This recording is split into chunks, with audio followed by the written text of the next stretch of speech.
যদি কই আগামীকাল কেয়ামত হইব তাহলে আজকে দাফনের কাপড় বাড়াই দিব আমরা সেই জাত।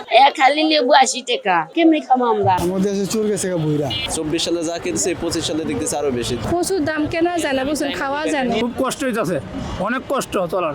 সময় বদলায়, ক্যালেন্ডারের পাতা উল্টায়, রাজপথে স্লোগান আর রাজনীতির মঞ্চে আসে নতুন মুখ, আসে নতুন প্রতিশ্রুতি, কিন্তু বদলায় না শুধু নুন আনতে পান্তা খাওয়া মানুষগুলোর কপালের দুশ্চিন্তার ভাঁজ।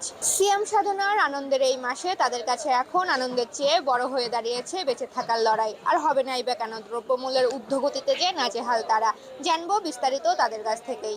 আমাদের চরিত্র যেটা, যদি কই আগামীকাল হইব ওটারে কি কেয়ামত হইব তাহলে আজকে দাফনের কাপড় বাড়াই দিব আমরা সেই জাত। সারা বিশ্বে রোজা আইলে যেটা দ্রব্যমূল্যের দাম কমাই দেয়, কিনা দামও দেয়, লসও দেয়, সবের আশায়। আর আমাদের বাংলাদেশে যদি কাজে আগামীকাল কেয়ামত হইব তাহলে আজকে মুদ্রারে কাপড় বাড়াই দিব। আর কি বলবো, আর কি বলবো, আর বলার আর কিছু নাই। দেখেন এই পান 30-40 টাকা পান কিনছে, এখন চাচ্ছে 70-80। আর অন্যান্য খাবার জিনিস যেগুলো আছে ওগুলো তো দাম আরো বেশি। লেবু, শসা এগুলো তো দাম অনেক বেশি। খালি লেবু 80 টাকা, 40 টাকা পিস। কেমনি খাবো আমরা? গরিব মানুষ তো আমরা। রোজা থাকে তো ইফতার করা লাগে, তাই কিনি আর কিনি। তুলনামূলকভাবে বেশি বর্তমানে, বুঝছেন, মানে যারা সাধারণ মানুষ তাদের মানে ক্রয় ক্ষমতার একদম নাগালের বাইরে চলে গেছে।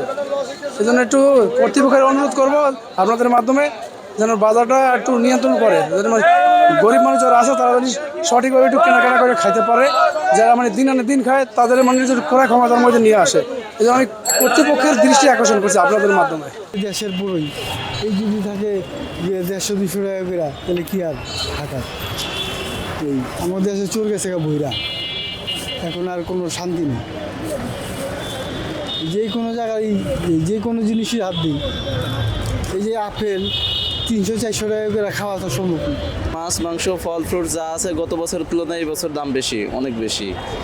এটা আমরা বিগত কয়েক বছর থেকে দেখতেছি যে আমরা 24 সালে যা কিনছি 25 সালে দেখতেছি আরো বেশি, তা 26 সালে দেখতেছি এসে কোনোটাই মিল নেই। প্রচুর দাম কেনা যায় না, বুঝছেন, খাওয়া যায় না।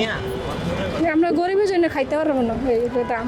আর রমজান মাস তো চলছে, অন্যান্য দ্রব্যমূল্যের দামও তো বেড়েছে। কিভাবে চলছে বা কি বলবেন, দাম কি বেড়েছে মনে হচ্ছে?